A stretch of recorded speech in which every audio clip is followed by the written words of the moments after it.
We can watch how to draw videos and demos. We can read how to draw books. We can look at other drawings. But the only way we can actually improve our drawing is to find time to draw, which can be really difficult to do. The good news is, from a learning point of view, we can learn a huge amount every time we put pen on paper. We do not have to complete an artwork to learn valuable lessons and improve rapidly if we draw consistently. These 5 to 10 minute a day quick drawings are an incredibly effective way to fast track our drawing improvement. Here's a drawing of the Sydney Opera House. I've added some lines over some of the parts of the reference that are a bit harder to see, just to see how the divisions of the shells look from this angle.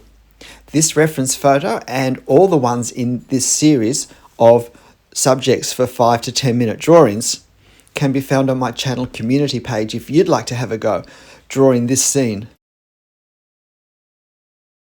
Drawing very quick drawings is a great way to improve, because we're not expecting to produce an artwork in a quick gestural drawing, and this often makes us a lot freer to take risks with our lines, particularly when we draw in ink and we don't have the luxury of erasing lines. It helps us just put the line there and not worry about if it's not quite right, and if it's not quite right, we can correct over the top of it. When it comes to hatching, we don't have time to agonize over the best way, so we just have a go and then we can see how it looks. And in a 5 to 10 minute drawing, there's nothing lost if we haven't chosen the best way, because the next day we can redraw that same scene if we want in a 5 to 10 minute drawing and do the hatching in a different direction and compare the two. This is why it is so easy to learn. We're not investing hours and hours in a drawing that possibly has some fundamental flaws in it for what we were wanting to achieve. But instead, we can learn these exercises, we can learn these things that aren't quite right very quickly in these fast drawings, and just as quickly we can start to work out a better drawing solution for the issue that we're looking at.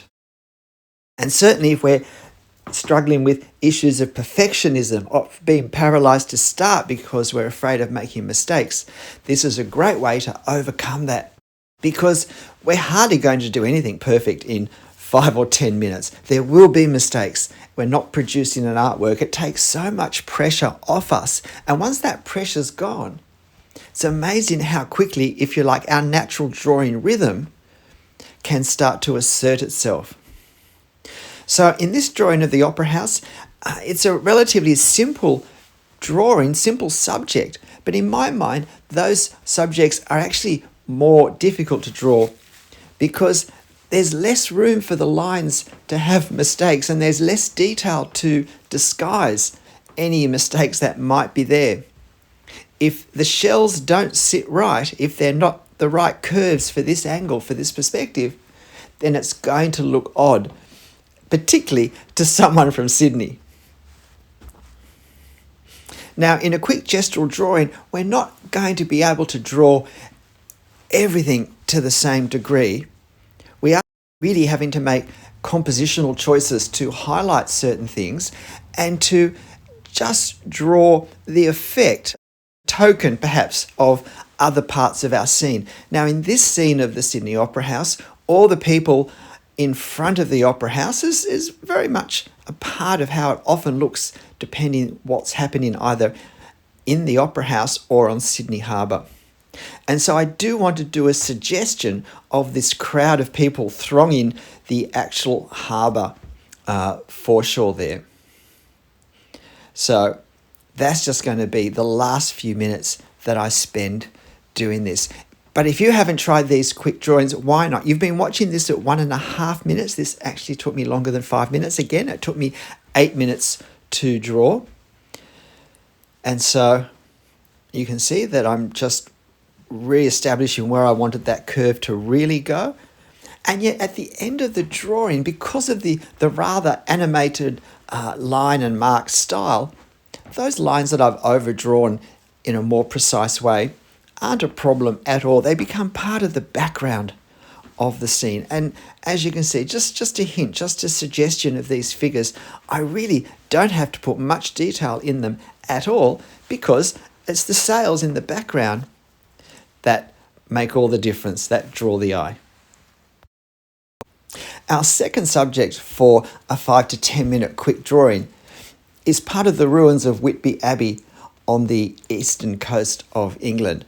And for a little while, I wondered whether I really had taken off more than was practical to do in a quick gestural drawing. The more I looked, the more architectural detail, the more textural detail with the stone that I saw. And so I realized that to achieve a quick gestural drawing, I would have to disconnect from even seeing a lot of the details I would normally focus on in a drawing such as this, and really come down to a far more basic level of silhouette and of value. And even with the value, simply to get enough lines to create darkness in the time I had available was going to test me very much indeed. So I start working on these arches on the left-hand side, one of the ruined walls of the abbey, because they really provide the, if you like, the architectural detail that tells us that this is some sort of old ecclesiastic stone structure.